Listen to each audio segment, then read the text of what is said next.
Boa noite, amigos. Hoje, 17 de setembro, o número do Bolsonaro, eu venho lembrar a vocês o que falei no último vídeo. Povo na rua, é isso que precisamos, é isso que estamos tendo. Povo na rua. A gente já tinha feito essa experiência e ela está acontecendo de novo, para a nossa felicidade. A mídia sem vergonha tenta fabricar números, mas é impossível. Não tem como fabricar números ou fabricar popularidade em gabinetes de empresas que pesquisam opinião ou em gabinetes do TSE que acolhem de tudo, todos os pedidos e aceitam tudo para que essas eleições não transcorram normalmente. Já começa pela presunção de infalibilidade que o TSE tem com aquelas urnas. Não existe infalibilidade eletrônica em urna, em computador. Isso é uma falácia. Bolsonaro ontem fez aquele dramático pronunciamento da cama de um hospital, mostrando para todos o seu real estado físico, debilitado, emocionado, chorando, mas nunca mentiu. Disse exatamente o que esperávamos ouvir dele.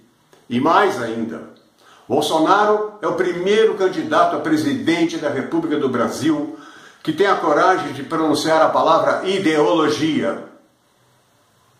E ele está se referindo à ideologia gramscista, comunista, socialista, esquerdista, que desgraça o Brasil há mais de 30 anos, sob os auspícios da Constituição Federal de 88. Essa mesma Constituição que esses mesmos esquerdistas, petralhas, tucanos, comunistas de todos os escalões, de todos os tipos, de todas as qualidades, se negaram a admitir que estavam fazendo-a na Constituinte de 86 até 88. Bolsonaro teve a coragem de denunciar que o Brasil vive sob o domínio. Ele não usou a palavra hegemonia, mas ele falou a palavra domínio.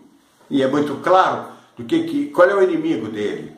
Ele tem dois inimigos: essa ideologia e as urnas infalíveis do TSE. Não existe essa urna infalível. Nem o Papa reclama mais infalibilidade. Não existe mais essa coisa que é infalível. Não pode haver infalibilidade numa urna, num equipamento eletrônico facilmente fraudável, como foi demonstrado numa sessão do STF que eu assisti. Aquele rapaz corajoso, um técnico, um cientista, provou que pode manipular o resultado eleitoral. Esse TSE tem a cara de pau, e seu Dias Toffoli, o mais criminoso deles todos, ainda tentar assegurar que as urnas são limpíssimas, são infraudáveis. Isso não existe. Pois Bolsonaro teve a coragem de denunciar isso. E denunciou também a Procuradora-Geral da República, Raquel Dodge, que foi correndo pedir o fim do voto impresso. Decretou o fim do voto impresso. Ela teve a coragem de fazer isso, sob aquele pretexto pífio, cretino, hipócrita, que o recibo poderia macular a segurança das eleições. Mas é o contrário, dona Raquel. Para que a senhora trabalha, dona Raquel?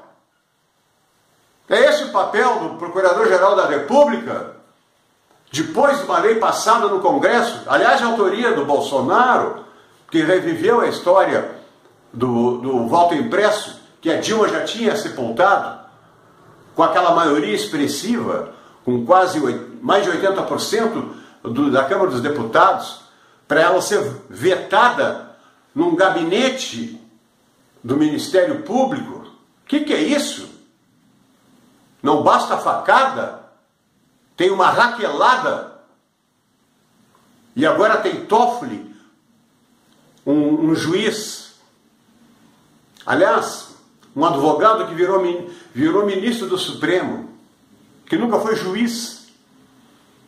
Essa pouca vergonha foi denunciada em 15 minutos de fala do Bolsonaro, mostrando a Dilma lá em Quito, no Equador, como ele disse, arrumando uma central eleitoral latino-americana do Fórum de São Paulo.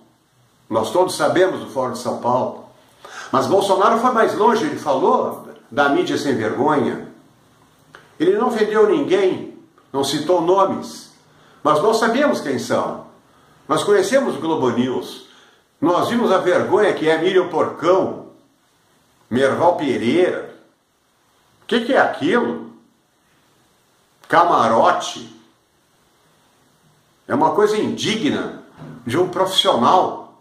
Pois esses caras, pensam que estão enganando o povo? Não estão, não. Aliás, pouca gente assiste eles, diga-se de passagem. O canalzinho deles é privado e pouca gente assiste. O que vale é povo na rua. E o povo voltou à rua para desespero da petralhada. A petralhada está em desespero. O Bolsonaro não está livre de sofrer um outro atentado comunista. Nós temos que estar atentos para isso. Era esse o recado que eu queria dar hoje, em cima daquele pronunciamento muito forte, embora a voz fraca, a emoção era forte, mas a razão era maior ainda. Algo move aquele homem, que é a esperança do povo brasileiro. Não que ele seja o salvador do Brasil, ele não é, mas depois dele as coisas vão mudar, e eu tenho certeza que depois dessa eleição a ideologia comunista será combatida, aos poucos, como tem que ser, porque eles também não chegaram ao poder de uma hora para outra, e nós não vamos voltar. Nós teremos o poder com Bolsonaro, mas ainda não teremos a hegemonia. Ficou o contrário, como mostra a história. Mas de qualquer modo, eu estou otimista como nunca, vendo o povo na rua, como eu pedi que saísse às ruas. Muito obrigado.